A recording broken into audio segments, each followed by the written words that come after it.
राधे राधे दोस्तों। आप सभी का हमारे चैनल अमृत धारा में बहुत बहुत स्वागत है। दोस्तों, आज हम जानेंगे गंगा दशहरा के बारे में, उसके महत्व के बारे में, साथ ही हम उसकी कथा भी सुनेंगे। मगर उससे पहले आप हमारे चैनल को लाइक करें, शेयर करें और सब्सक्राइब ज़रूर करें। क्यों मनाई जाती है गंगा दशमी या गंगा दशहरा? आइए यह जानते हैं। सृष्टि के निर्माता ब्रह्मा जी के कमंडल से राजा भागीरथी द्वारा गंगा देवी को धरती पर अवतरण दिवस को हम गंगा दशहरा के नाम से जानते हैं। पृथ्वी पर अवतार से पहले गंगा नदी स्वर्ग का हिस्सा होती थी। गंगा नदी को भारत में सबसे पवित्र नदियों में से एक माना जाता है। इस कारण उन्हें मां का दर्जा दिया जाता है और पूजा भी जाता है। आइए दोस्तों, अब हम इसके महत्व के बारे में जानते हैं। गंगा स्नान का एक विशेष महत्व बताया गया है। यदि यह ना हो सके तो किसी भी नदी, तालाब, सरोवर में आप स्नान कर सकते हैं। और अगर ये भी ना हो सके तो थोड़ा सा गंगा जल डाल बाल्टी में आप गंगा दशहरा के दिन स्नान कर लें, पुण्य की प्राप्ति होगी। ज्येष्ठ माह की दशमी सोमवार तथा हस्त नक्षत्र को सभी पापों को हरने वाला माना गया है। इस दिन धरती पर गंगा का अवतरण हुआ था। गंगा स्नान के पश्चात धूप, दीप, चंदन, पुष्प, दूध आदि से गंगा का विधि विधान से पूजन करना चाहिए। जलाचरों को आटे की गोली, चने आदि डालने चाहिए। ब्राह्मण तथा गायों को यथासमर्थ खाद्य देने चाहिए। इस दिन गंगा पूजन तथा गंगा स्नान से व्यक्ति के सारे पापों से मुक्ति हो जाती है। गंगा जल समस्त रोगों का नाशक भी माना गया है। वह कभी सड़ता नहीं है। इसलिए तो किसी भी शुभ कार्य में गंगा जल का इस्तेमाल अवश्य ही होता है। आइए अब इसकी कथा सुनते हैं। पौराणिक मान्यताओं के अनुसार गंगा को भूतल पर लाने की योजना महाराज सगर ने बनाई थी।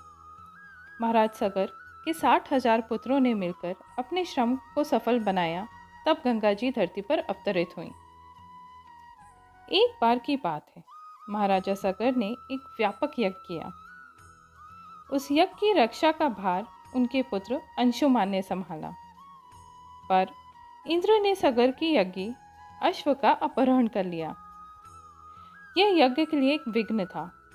परिणाम स्वरूप अंशुमान ने सगर के 60,000 प्रजा को लेकर अश्व को खोजना शुरू किया। सारा ब्रह्मांड छान मारा, पर अश्व ना मिला। फिर अश्व को पाताल लोक में खोजा गया। पृथ्वी को खोदना शुरू किया। खोदने पर क्या देखते हैं कि साक्षात भगवान महर्षि कपिल के रूप में तपस्या कर रहे थे। उन्हीं के पास महाराज सगर का अश्व घास चर रहा था। प्रजा ये देखकर चोर चोर के शब्द करने लगी। महाराज कपिल की समाधि टूट गई। जो ही महाराज ने अपने नेत्र खोले, उनके नेत्रों से अग्नि वर्षा होने लगी। अग्नि वर्षा से प्रजा भस्म हो गई।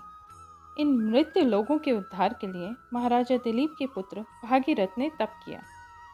तब से प्रसन्न होकर ब्रह्मा ने वर मांगने को कहा, तो भागीरथी ने गंगा की मांग की। इस पर ब्रह्मा ने कहा, हे राजन, तुमने पृथ्वी पर गंगा के अवतरण को चाहा तो है, परंतु क्या पृथ्वी इसका वेग संभाल पाएगी?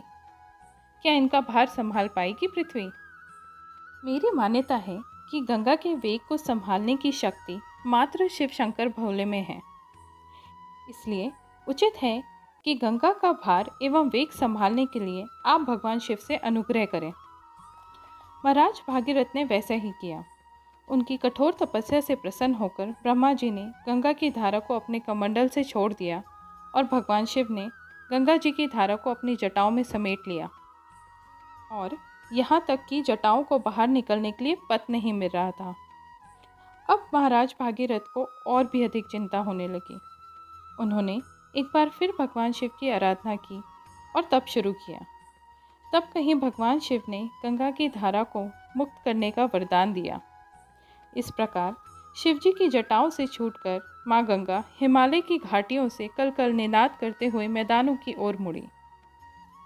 इस प्रकार भागीरथी पृथ्वी पर गंगा अवतरण करके बड़े ही भाग्यशाली हुए। उन्होंने जन्म जन्मांतर तक अपने पुण्यों से अपकृत कर दिया। युगों युगों तक बहने वाली गंगा की धार महाराजा भागीरथ के कष्टमयी साधना की गाथा गाती रहेगी। गंगा प्राणी मात्र को जीवन ही नहीं देती, बल्कि उनके पापों से उन्हें मुक्ति भी दिलाती है। इसी कारण भारत तथा विदेशों में गंगा की महिमा गाई जाती है। दोस्तों, अगर आपको हमारे द्वारा दी गई हुई जानकारी पसंद आए तो अपने विचार कमेंट सेक्शन में ज़रूर शेयर करें। बोलिए हर हर गंगे।